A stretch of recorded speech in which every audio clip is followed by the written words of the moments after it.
Humni qilleensaa Itoophiyaadhaa gaachana biyyaa samii keessaa kan odoo inni jiru abbaan biyyummaa biyyattii balaadhaaf saaxilamne ta'uu ajajaan humna qilleensa Itoophiyaa Leetinaal Jeneraal Yilmaa Mardaasaa hime.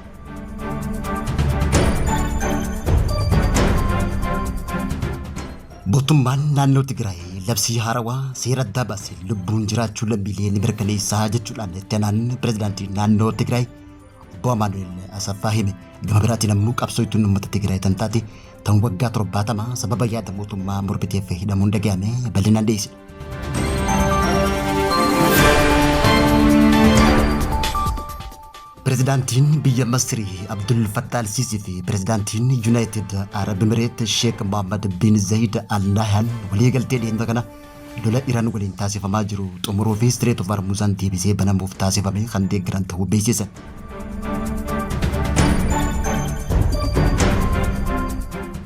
Xiyyaarri boombii humna qilleensa Ameerikaa B-52 Kaalifoorniyaatti kufuudhaan balaan lubbuun namaa dhaqqabuun himame.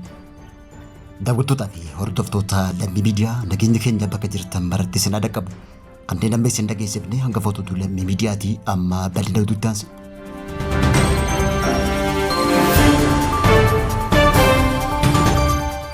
Humni qilleensaa Itoophiyaadhaa gaachana samii keessa jiru kan odoo inni jiru abbaan biyyummaa biyyattii balaadhaaf hin saaxilamne ta'uu hoogganaan humna qilleensaa Itoophiyaa Leetinaal Jeneraal Yilmaa Mardaasaa hime.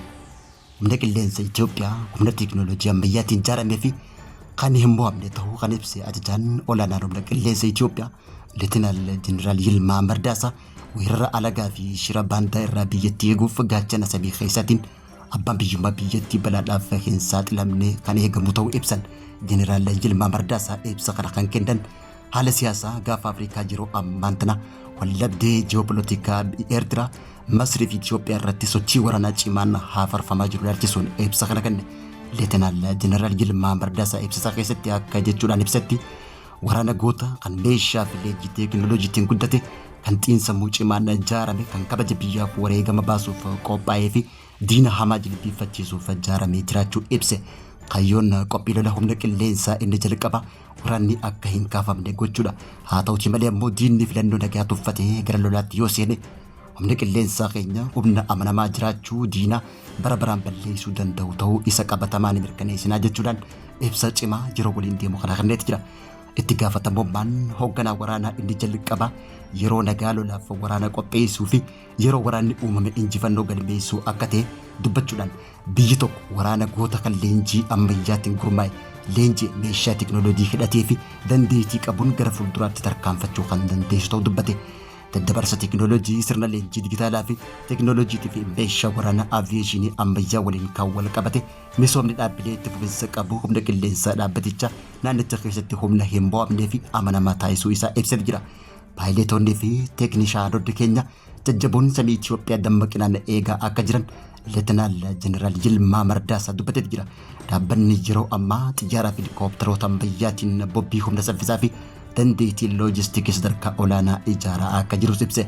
Humnoonni Itoophiyaa balleessuuf abjootan humna qilleensaa ooticha halkanii guyyaa samii keenya ija durreetiin laalu harka jabaadhaan to'atu kun kufaatii seena qabeessa isaaniif sababa ta'uu beekuu qabanii jechuudhaan karaa miidiyaa onlaayinii isaaniitiin gabaasan. Oduma tanaan wal qabattuun raayyaan ittisa biyyaa Itoophiyaa ajaja kaaba dhiyaa qophii waraanaa cimsuu beeksisee jira. Diinonni Itoophiyaa diiguuf yaalan akka hin milkooyne kan himan ajajaan olaanaan raayyaa ittisaa ajaja kaaba dhiyaa Leetinaal Jeneraal Biraanuu Baqqalaa akka himanitti humnoonni Itoophiyaan akka biyyaatti jiraachuu akka dhabdu barbaadaniif baandaawwan mootummaa irratti socho'an kaayyoo isaanii galmaan ga'uu akka hin dandeenye dubbate. Raayyaan ittisa biyyaa ibsa waxabajjii 9 bara 2018 guyyaarraa baaseen Leetinaal Jeneraal Biraanuun humnoonni nageenya biyyattiif tasgabbii uummataa irratti dhiibbaa uumuuf yaalan irratti tarkaanfii waraanaaf nageenyaa itti fufee fudhatamaa jiraachuu ibse.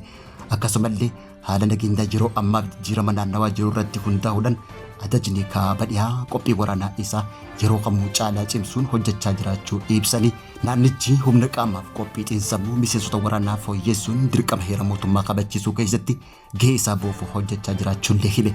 Ibsi raayyaa ittisa biyyaa kaaba dhiyaa kun yeroo TPLF mootummaa federaalawaa haleellaa naannoo Tigraay irratti banuuf karoorfachaa jirtutti hoggaa ta'u kunis ammoo raayyaan ittisa biyyaa kaaba dhiyaa gama isaatiin humnoota mootummaa morman keessaa muraasni mootummaa irratti dhiibbaa uumuuf kan yaalan rukutuudhaaf yeroo ammaa tana qophii cimaa gochuusa beeksisee jira.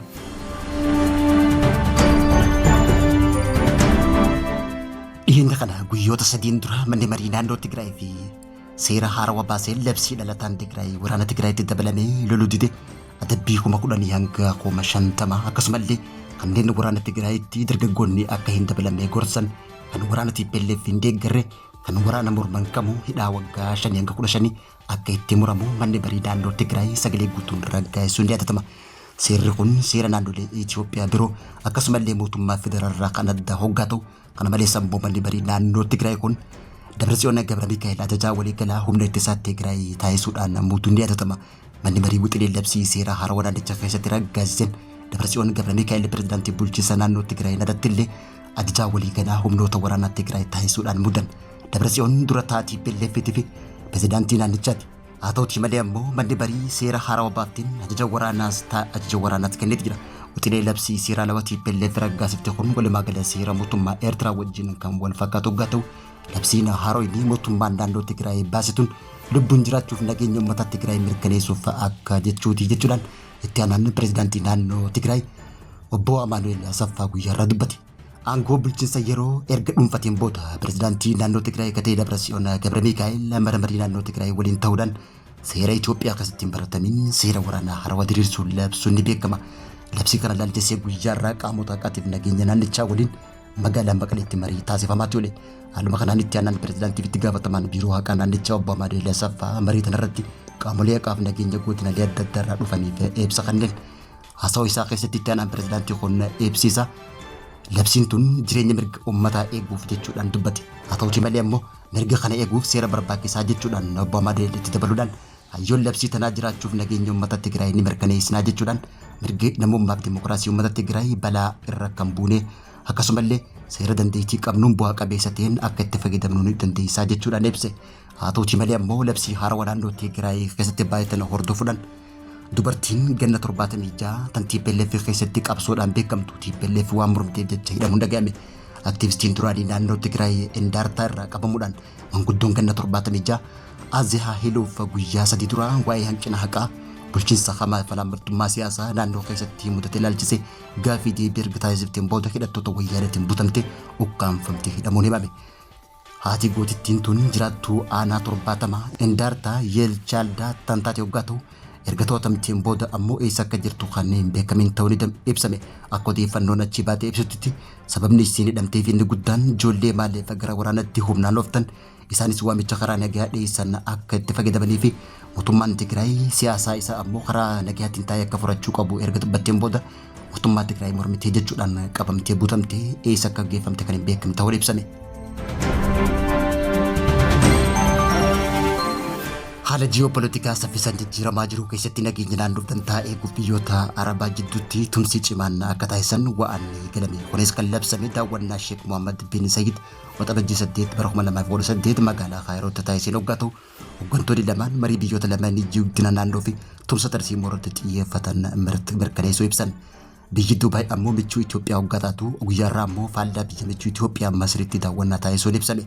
Ibsi pirezidaantiin Masri Abdul Fattah al-Sisiin baasiin hooggantoonni kunneen waliigaltee dhiyeenya kana waraana Iraan waliin taasifamu xumuruu fi Istireet of Hormuzaan deebi'ee banamuuf taasifame irratti kan mari'atan ta'uun ibsame. Egeree nageenyaa fi dantaa biyyoota Arabaa eeguuf qindoominaan ejjennoo Arabaa biyyoota Arabaa barbaachisaa jechuudhaanis waliigaltee taasisuun ibsame. Pirezidaantiin Abdul Fattah al-Sisiin Masriin tasgabbiif abbaa biyyummaa Imireetota Arabaa gamtoomaniif deeggarsa hin hirraafamne qabaachuu mirkaneessuudhaan nageenya Imireetotaa fi biyyoota Arabaa jiddu galeessaa qaama nageenya biyyaalessaa Masriitti jechuudhaan cimsee dubbate. Masrii biyyoota Arabaa jiddu galeessaa biyyoota Arabaa obbolootaan hundaaf kutannoo hin sochoonee fi akkasumallee yeroo kamuu wajjin jiraachuu ibsuudhaan ibsi Masriitii Sheek Mohammed walitti dhufeenya adda biyyoota lamaan jidduu jiru kan ibse hoggaa ta'u. Kanaanis ammoo pirezidaantiin Masrii Abdul Fattah al-Sisiin yeroo ammaan tana biyyoota Arabaa wajjin tokkummaan hojjechaa jiraachuu beeksise.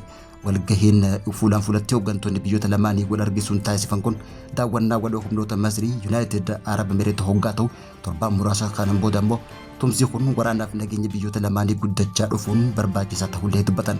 Pirezidaantiin Masrii Abdul Fattah al-Sisiin Masriin Yuunaayitid Arab Emireet waliin tumsa qabaachuu isii cimsuudhaan haleellaa naannoo Emireet irratti xiyyeeffate balaaleffachuun tasgabbii naannoo nageenya idil addunyaa irrattis kan mari'atan ta'uu beeksise. Haa ta'uutii malee ammoo walta'insi Masrii fi Imireetota guddachaa dhufe dhimmoota naannoo hedduu irratti garaagarummaa guddaa kan qabu ta'ullee ibsame. Keessumattuu waraana biyya keessaa Suudaan keessatti kan ibsa boggaatu Masriin humnoota waraanaa Suudaan kan Jeneraal Abdul Fattah al-Burhaaniin durfamu yeroo hunda deeggaraa kan turtee fi eegumsa dhaabbilee mootummaa Suudaan akka dantaa nageenya biyyaalessaa ijoo tuqeetti koomachaa turuun ni yaadatama. Kana malees ammoo biyyi United Arab Emirates michuu cimtuu biyyoota Arabaa keessaa michuu Itoophiyaa hoggaa taatu biyyi United Arab Emirates ammoo guyyaa irraa biyya faallaa Itoophiyaa wajjin mari'achuun hariiroo ji'oopolitikaa hariiroo dippiloomaasii gaafa Afrikaa kan jijjiiru jechuudhaan xiinxaltoonni siyaasa gaafa Afrikaa dubbatan. Xiyyaarri boombii humna qilleensa Ameerikaa B-52 balalliirra odoo jiruu kufuun lubbuu namoota 8 dabruun dhaga'ame. Balaan xiyyaaraa humna qilleensa Ameerikaa kan buufataa kaaba Los Angeles Kaalifoorniyaatti argamu mudateen miseensonni humna waraanaa xiyyaaricha keessa turanii fi tutni hojii waliin turan hundi du'anii jiraachuun ibsame.